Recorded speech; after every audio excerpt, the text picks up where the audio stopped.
The Promise, written and illustrated by L.H. Gray.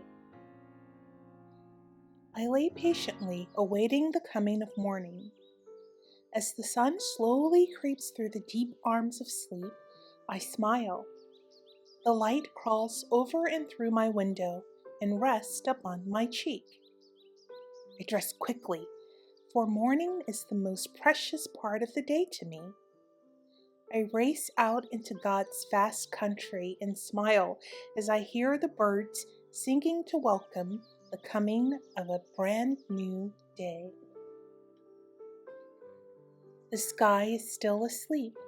She gives off very little light, but I continue my journey, and as I go along my path, a sound brings me to a halt.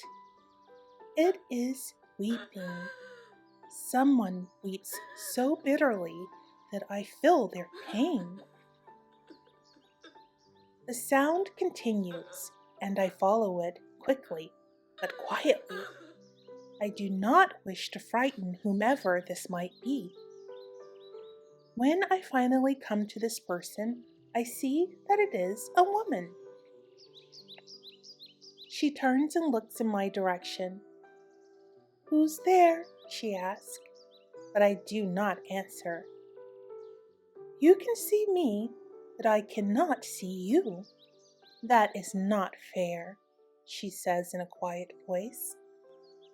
She seems to be alone, so I crawl through the bushes out into the open. "Come sit beside me," she says, beckoning me with soft, graceful hands. I walk to her slowly, noticing her beauty from afar. But as I sit beside her and look into her face, I cover my mouth to keep from gasping. Her face is drawn tight with despair, and her color sickly. Her hands, that seemed so graceful from afar, now looked withered and old. I turn my eyes away from her face. It holds so much grief that I find it difficult to look directly at her. How could I have mistaken such ugliness for beauty? I could only tell myself that maybe she had once been beautiful and had lost her beauty throughout the years. "Why are you crying?" I keep my eyes on the stream flowing before us. She begins to cry again, and the sorrow within her cry rattles my very soul. "Please don't cry," I plead, but she continues. "Why do you cry so?" I ask again. "I weep, dear boy, because my children no longer love me." She turns her gaze to the stream, and her eyes follow discarded objects floating lazily upon the current. "But why would you think such a thing? What child would not love his mother? You care for them and love them when no one else bothers. Why would your children not love you?" I could not believe that any child could not love his mother. "Surely you are mistaken, dear mother," I say, laying my hand on her shoulder to comfort her. "But I am not, dear heart. They loved me once, took care of me, and treated me with respect. But now, that is not the case." She finished her sentence in a whisper. I do not know what to say. I do not know what to do, and this hurt my heart even more. "I will love you. I will build you up, and I will heal you, and I will give you love," I say to her. I hold her hand tightly so that she will know that the words that I speak are true.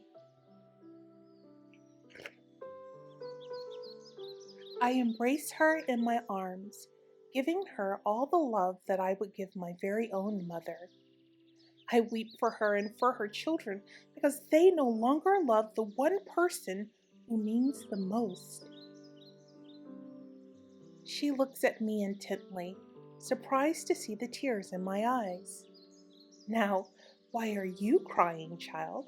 She asked, wiping gently at my eyes. Because I am happy. Your love is so great. She smiles at me and pats me on the back. Hurry along now, son. Your family will worry.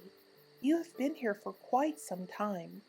But do not forget your promise to me, she says, before turning her attention back to the stream.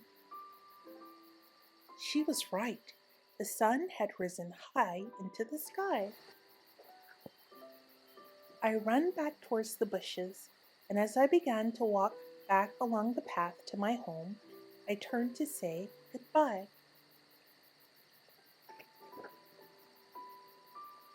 What should I call you? I yell back to her. I thought mother, but I had one mother already. I would need something else. Call me Mother, Mother Earth, she calls back to me. And never forget your promise. Never, I whisper, and turn to start my journey back home.